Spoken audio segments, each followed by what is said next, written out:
Bonjour Michel Herté, Bonjour, peux-tu brièvement te présenter?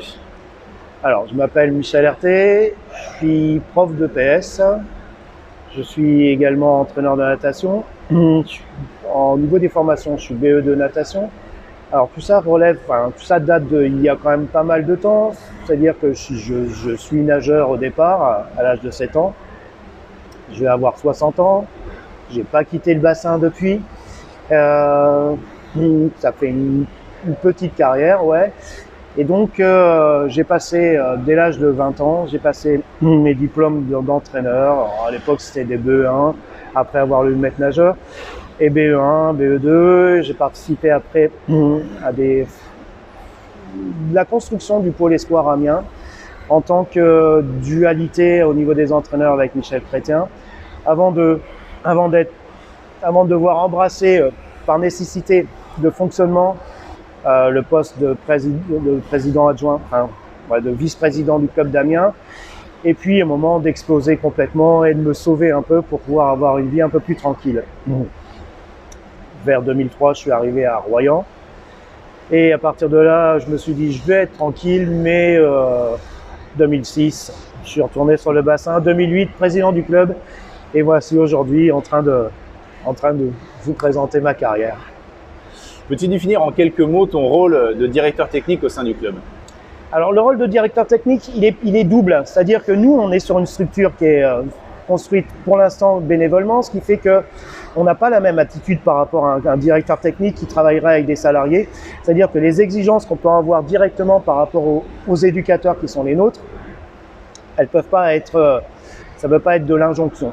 Il faut que ça soit discuté, il faut que ça soit agrémenté, il faut que ça soit argumenté, il faut que ça soit il faut séduire. Dans ce domaine-là, il faut séduire. Et à partir de là, ça met un peu plus de temps parce qu'on ne peut pas être en situation d'exigence. Donc, il faut permettre aux éducateurs de former. Le programme qui se propose au niveau du club, c'est de proposer quelque chose dans le but, l'objectif terminal est connu par tous, identifié, quantifié. Mais en fait, c'est les procédures, c'est les étapes qui amènent au résultat qui sont un peu compliqués à construire dès lors que, je dis, on travaille avec des éducateurs qui sont bénévoles. Donc il faut tout le temps, faut revenir sur le fait de pouvoir demander aux bénévoles de pouvoir quantifier l'activité qui est la leur, de pouvoir la qualifier, de pouvoir avoir des retours dessus. Donc on est sur des présentations d'outils, beaucoup de présentations d'outils, qui soient des outils de programmation ou des outils de quantification, qui leur permettent de pouvoir, avoir un discours commun, et deux, de pouvoir envisager des modifications à prendre pour pouvoir atteindre l'objectif final connu. Est-ce que tu peux nous dresser comme ça un rapide bilan sportif de la première partie de la saison? Alors, après avoir connu les 2 années précédentes les mêmes troubles et les mêmes travers que tout le monde a pu subir à cause de la crise sanitaire, on démarre sur une activité qui est plutôt bien construite, qui est plutôt opportuniste dans le sens où on a pu réouvrir les horaires aménagés. Et ça, c'est vraiment quelque chose de très, très, très sympa parce qu'on construit la culture du club. On reconstruit la culture du club. Ça, c'est la première chose. La deuxième chose, c'est aussi que, en tant que directeur technique, le fait qu'on ait eu ces 2 années de creux, on se retrouve avec une quantité d'inscriptions importante et on a un volume de nageurs qui est relativement important. Et pour ça, pour le club, c'est bien. Alors ça, c'est d'un point de vue structuration, mais structuration directeur sportif. C'est-à-dire qu'on va pouvoir construire notre pyramide avec les formations qui vont permettre d'accéder à des niveaux supérieurs et ces niveaux supérieurs vont permettre d'accéder au niveau final qui est celui qu'on objective. Après, au niveau de l'entraînement du groupe le plus rapide, le début d'année avec les horaires aménagés nous a permis d'avoir une programmation qui soit suivie, c'est-à-dire que les nageurs, je les appelle les élèves aussi parce que comme je suis prof et qu'ils sont dans le même établissement que moi, je les vois en qualité d'élèves et je les vois en qualité de nageurs aussi. On a une programmation qui est suivie, c'est-à-dire qu'ils sont là tous les soirs à l'entraînement, ils sont là tous les entraînements et donc on n'a pas de raté dans cette programmation et donc on se retrouve avec, là on vient de terminer un cycle de travail très important, on se retrouve avec des progrès qui sont linéaires et qui sont importants. Parle-nous justement des derniers championnats régionaux jeunes qui ont eu lieu au mois de décembre. Ouais, les championnats régionaux jeunes, on était allé l'été dernier avec 2 nageurs. Là, on est au carré puisqu'on a 4 nageurs. Voilà, ça s'inscrit dans ce qu'on attend, c'est-à-dire augmenter le volume de nageurs qui soient qualifiés aux régionaux et dans l'histoire de la pyramide pour pouvoir avoir accès aux épreuves nationales. Donc ces championnats régionaux jeunes nous ont permis d'avoir 4 nageurs. On aurait pu très près en avoir une 5e avec un nombre d'épreuves au championnat qui soit multiplié aussi pour les nageurs. C'est-à-dire que là, on a 2 nageuses qui auraient pu nager pratiquement toutes les épreuves. On a un nageur qui s'est raccroché alors que l'année dernière, il était franchement loin des temps de qualif. Il a pu nager plusieurs épreuves et prendre une médaille aussi. Et puis une nageuse qui est en devenir et qui a pu se qualifier sur plusieurs épreuves. Voilà, l'idée première dans la construction des horaires aménagés, c'est que justement on puisse multiplier le nombre d'épreuves dans les épreuves régionales et puis surtout se retrouver en haut des listes dans les résultats, puisque au championnat régionaux jeunes, on fait 11 podiums avec 7 médailles de champions. Donc les choses se construisent bien, petit à petit, les choses se construisent bien. On attend plus de participants aux championnats régionaux jeunes été à l'été prochain. Peux-tu nous expliquer brièvement comment sont programmées les séances d'entraînement pour nos jeunes compétiteurs? Alors là c'est très large, hein, c'est très vaste. C'est-à-dire que là, par rapport à ça, on s'appuie sur un plan de carrière. Le plan de carrière, c'est depuis tout petit jusque, pourquoi pas, hein, les finales olympiques.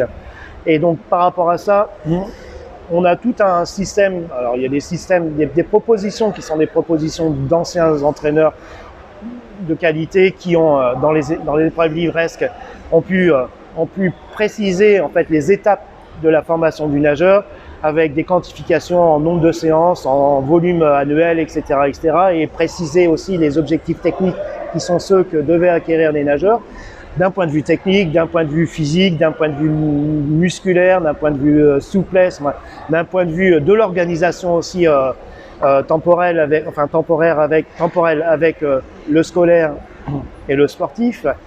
Donc cette programmation arrive, là on est surtout sur les horaires aménagés qui ouvrent en 6e, avec des 10-11 ans, pour qui on a 5 séances semaine, 6 pour certains, 5 séances semaine, et pour qui l'objectif est d'arriver en fin de saison à un volume de 25 km semaine. Et pour ça, il faut construire tous les cycles, tous les micros et tous les mésocycles qui permettent de pouvoir avancer. On vient de terminer un cycle, le cycle janvier-février, qui est connu pour être un cycle de travail assez difficile et conséquent. Et donc là, on arrive à ces semaines-là, on est à 22 km semaine. Donc on n'est pas très loin de l'objectif final que je me suis fixé et que la littérature fixe pour des nageurs de stage là. Mais c'est assez précis. Oui, non, c'est assez précis. Et quand je reviens par rapport au rôle de directeur technique, voilà, c'est toutes ces choses-là, c'est toutes ces organisations de programmation qui permettent de programmer, je me répète, de programmer, mais aussi de quantifier à l'issue des fins de cycle pour vérifier que tout ce qui a été construit en point de vue des objectifs est vérifié ou non. Donc, c'est assez long au niveau de la programmation. Si on veut en discourir, ça prendrait vraiment du temps et il faudrait présenter des plans d'entraînement. Mais on est dans la bonne progression par rapport à ce que je pense pouvoir être ce qu'il faut faire pour atteindre les objectifs qui sont les nôtres. Tu as évoqué à plusieurs reprises le fait d'avoir des classes horaires aménagées pour nos nageurs, avec notamment cette notion de double projet entre l'éducatif et le sportif. Est-ce que tu peux nous en dire quelques mots? Ouais, alors là, les classes horaires aménagées, c'est vraiment, on est dans l'optimisation, c'est-à-dire l'optimisation à tout niveau. Déjà la construction du nageur justement dans le plan de carrière, dans cette capacité attendue de pouvoir s'organiser sur la qualité de son travail scolaire et la qualité de son travail sportif. C'est pas simple au départ, parce que justement dans les représentations qui sont celles des jeunes nageurs et des parents de jeunes nageurs, on a des des valeurs qui sont communes. C'est-à-dire que les parents s'inquiètent du passage des élèves en 6e parce qu'il y a une augmentation de travail, il y a un changement de travail, enfin une façon de travailler qui est différente. Les horaires aménagés, ils vous rentrent directement dedans, dans une organisation de temps qui vous oblige à être précis, ambitieux, mais précis, organisé et en capacité de contrôler ce que je suis en train de faire. C'est-à-dire qu'on est vraiment sur des choses où on apprend à apprendre. On vérifie que effectivement cette organisation qu'on est en train de préparer, cette organisation qu'on est en train d'adopter, il faut vérifier qu'elle soit de qualité pour pouvoir continuer à suivre tout le truc. Donc il y a beaucoup de circonstances qui renvoient la situation de l'élève nageur dans une situation d'évaluation permanente de l'activité qui est la sienne. Et donc pour ça c'est terriblement constructeur. C'est-à-dire que ça permet nos nageurs élèves de grandir terriblement et de se dire que finalement tout ça reste possible à partir du moment où je sais ce que je suis en train de faire. Ça c'est très important dans le plan de carrière du nageur et ça c'est très important. Maintenant, dans ce qu'il est de l'optimisation, cette optimisation, elle est d'un point de vue institutionnel, c'est une optimisation qui entre les partenaires qui sont les partenaires municipaux, etc. et les partenaires scolaires, on est en train d'optimiser, c'est-à-dire que les partenaires municipaux se rendent compte de la nécessité de travail qui est la nôtre, du projet qu'on met en place, de l'organisation et de la qualité de l'organisation qu'on met en place. D'un point de vue scolaire, les directeurs d'établissement s'aperçoivent que des jeunes nageurs se mettent une charge de travail qui pourrait leur sembler lourde, mais que finalement ces élèves-là dans les classes sont un peu les têtes de classe et que ça amène de la valeur augmentée en ce moment. On dit ça, de la valeur augmentée sur justement ces classes horaires aménagées pour préciser le fait que on peut avoir une charge de travail qui est très importante, c'est ce qui est le cas pour nous en natation, et que cette charge de travail renvoie à cette idée que je disais tout à l'heure d'organisation qui permettent de tutoyer l'excellence dans tous les domaines. Donc là, on est à ce moment-là, on est dans l'optimisation du rapport qu'on peut avoir justement entre la municipalité, enfin tous les partenaires institutionnels, qui sont ceux à qui on a affaire au quotidien.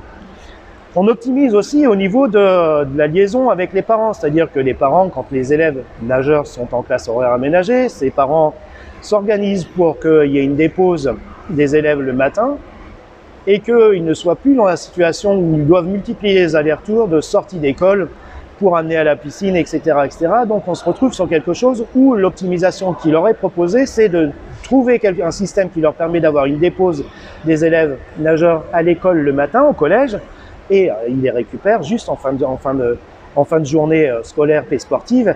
Et donc ça limite les multiplications de déplacements qui étaient les leurs auparavant.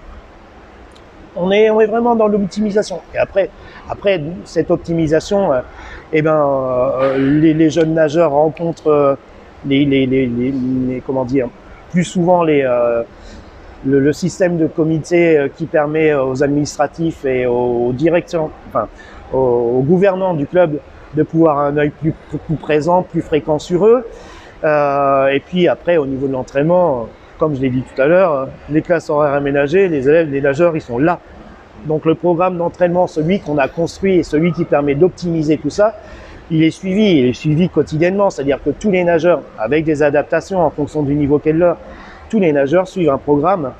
Et donc on ne se retrouve pas avec des carences ou des absences pendant l'entraînement qui font que le développement il se retrouve décalé et on se retrouve avec après des aménagements qui doivent être multiples et multiples d'un côté et puis après dans des directions différentes en fonction des entraînements qu'ils ont ratés. Après ça devient un peu compliqué à construire, donc on a tendance à construire sur les gens qui sont présents. Et les gens qui ne sont pas présents, alors je ne veux pas dire tant pis pour eux, mais ça devient compliqué. On est obligé d'avoir une ligne directrice et de suivre cette ligne directrice avec des adaptations, mais qui font que les gens qui sont présents, absents, se retrouvent avec un défaut de formation, mais qui est directement lié au fait qu'il manque des séances dans l'optimisation de la programmation.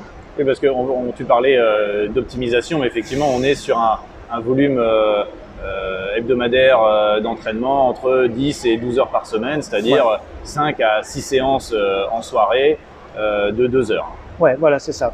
Donc effectivement, c'est une charge de travail qui est importante.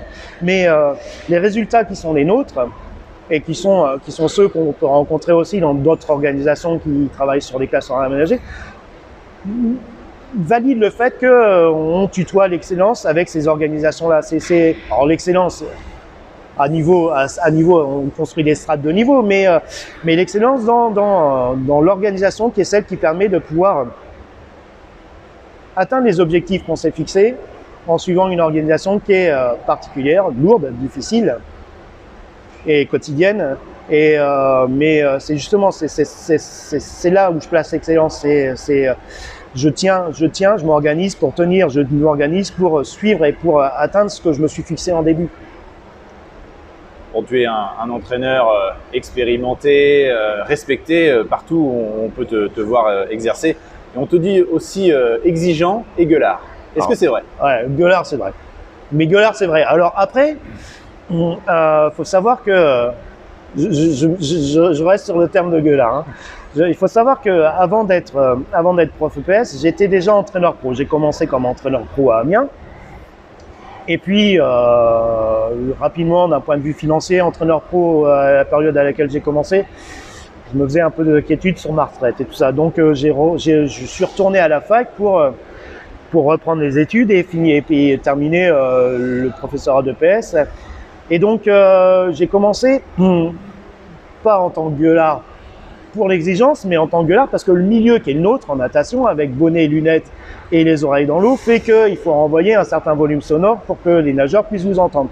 Qu'ils soient en train de nager ou qu'ils soient dans l'eau en train d'attendre. Là, il faut qu'il y ait un volume sonore qui soit important.